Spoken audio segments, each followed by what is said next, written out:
So, I love reading. It's one of my favourite things to do, and, you might have discovered by now, history is also one of my favourite things. So, for the second ever episode of this podcast, I had a thought. Why not combine them? You might have heard of the terms Victorianism, Modernism, or the Enlightenment, but have you ever wondered what they actually mean? The literary periods are one of my favourite things to talk about because through them you can really see a progression and the constant shifting of societal constructs and ideas, and you can see how the period was influenced by the society in which it flourished, and how society in turn was influenced by the pieces that were published. I'm going to be doing a brief overview of each period, the main ideas, a few key writers, how it differed from previous periods, and how it was shaped by the society that it was formed in. So, without further ado, I welcome you to Episode 2, A Brief History of the Literary Periods. Number 1, the Classical Period, 1200 BC to 455 CE. Greek and Roman legends were passed around orally, detailing the adventures of gods and heroes and grand wars. Some famous texts from this time include Homer's Iliad and Odyssey. Theatre was invented and gained popularity, and many of these oral traditions and myths were written into plays. We are still talking about, writing about, reading these stories and myths. Number 2, the Medieval Period, 455 CE to 1485 CE. The Dark Ages occurred after Rome fell and other tribes moved into Europe. Humans were still pretty clueless as to how the world around them worked, so they relied on religion to help them make sense of it. A lot of folklore and fables emerged from this era. Medieval literature also discussed themes of chivalry, love and battle, particularly in the later period. This was something that they had of course taken from the classical period. Some prominent writers include Geoffrey Chaucer, an English poet and a civil servant who had been dubbed the father of English literature, famous for the Canterbury Tales. There's also William Langland, Dante Alighieri, and Geoffrey of Monmouth. Number 3, the Enlightenment period, or the Renaissance, 1600 to 1790 CE. As humanity emerged out of the Dark Ages, they stepped into, poetically, the Enlightenment period. This was a period characterized by advancements in science, analyzing the world with cold, hard logic. There were many inventions in this period, such as the telephone, clocks, the telescope, and the printing press.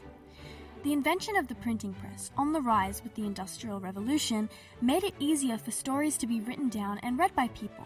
Literature in this period often discusses philosophy, making references to famous philosophers of antiquity.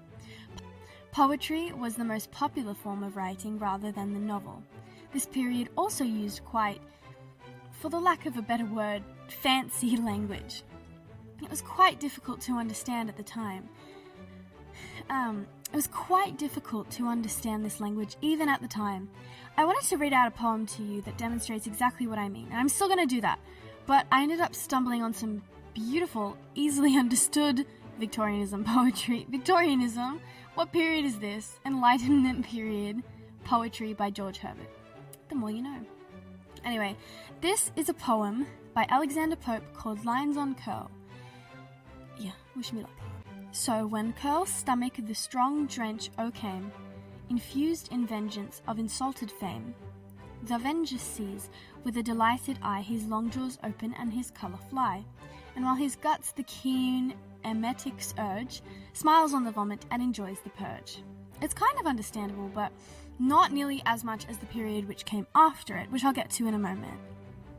The general worldview at this time was that the world and earth held so many secrets that must be studied and observed.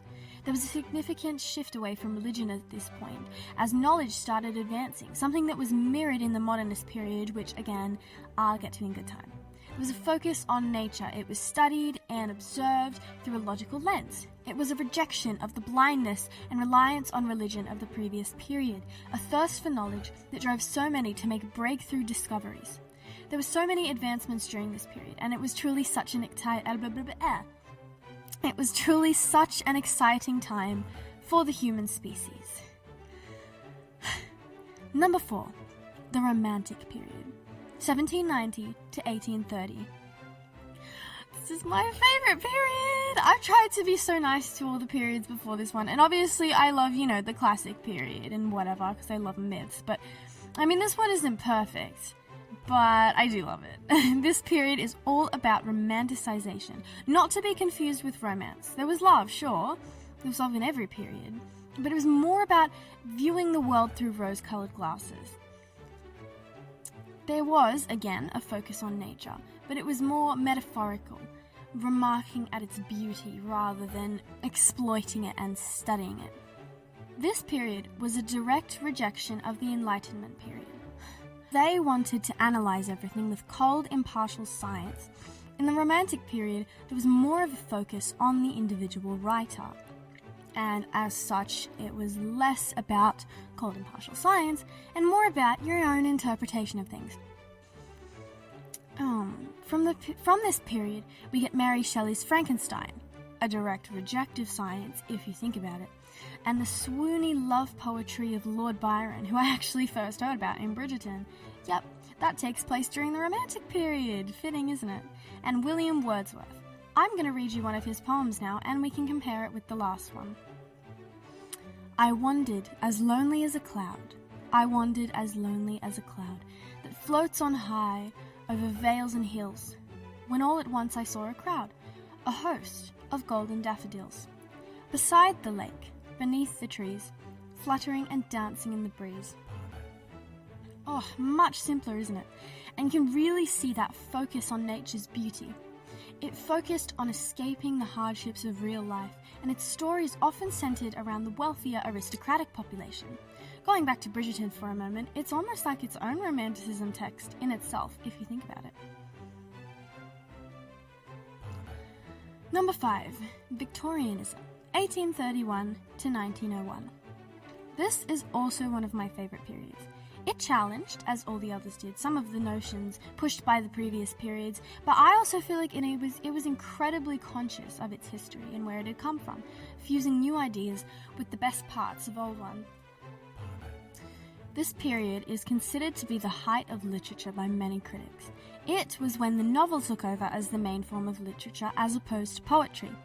The result of the Industrial Revolution meant that printing presses were now more in use than ever, and as the development of a middle working class meant that millions of people were able to read stories. Though authors would still publish their books in the traditional trilogies, they were expensive and had only ever been available to the upper class. So, authors would begin to publish their stories chapter by chapter in cheaper pamphlets, ending each chapter in a cliffhanger so that people would come back to buy them next week.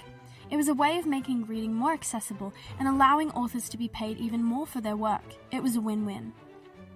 This period fostered authors like Charles Dickens, the Brunt sisters, and George Eliot, who was actually a woman. Stories began to focus more on the common, hard-working person rather than the aristocratic wealth. They featured classic storylines and characters, and it was more often than not a happy ending where every character got what they deserved. Number 6, Modernism, 1901 to 1945. You might be familiar with modern art.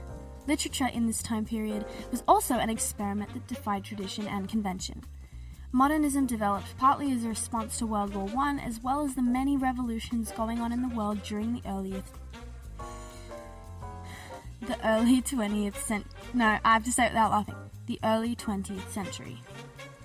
It was characterized by a questioning of human existence, a fragmented and splintered view of human nature. It moved away from the individualistic literature of the Romantic and Victorianism periods to one of a unified human experience. As a result of these things, literature from this time could be quite dark. Some famous authors and poets from this time include T.S. Eliot, James Joyce, and Virginia Woolf. Modernism was quite self-reflective and self-conscious, particularly about the act of writing itself.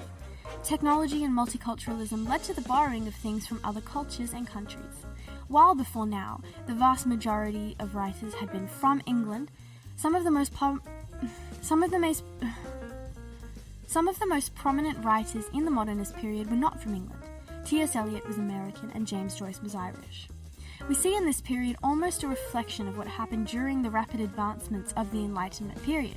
Breakthrough after breakthrough surfaced, particularly as a result of the war. Many writers discussed what it meant to be human in that fast-paced world, and it was the center of many pieces. Okay. Number 7. Postmodern or contemporary, 1945 to present. I don't have much to say about this period, because with the rise of the internet and with so many people, more people being able to read and write now than ever before, I truly believe that there's something for everyone. Like I mentioned with Bridgerton, we have modern pieces that are imitations of older periods. We still experience the science of the Enlightenment period and the uncertainty of the modernist period. In fact, a lot of people still read books from ages ago, those ones that were published during those periods. I mean, we still read the Iliad and the Odyssey. The type of literature coming out now is even more vast due to the rise of self-publishing. It's now so easy to publish a book, and if you promote it yourself, it can become just as successful as one through a publishing house. In the last few years, I'd say we've definitely seen a rise in fantasy popularity with books of, like Six of Crows, Court of Thorns and Roses, which I'm currently rereading, Fourth Wing, which I've never read and never will. Sorry, I don't feel like it. And within those books, there's a lot of,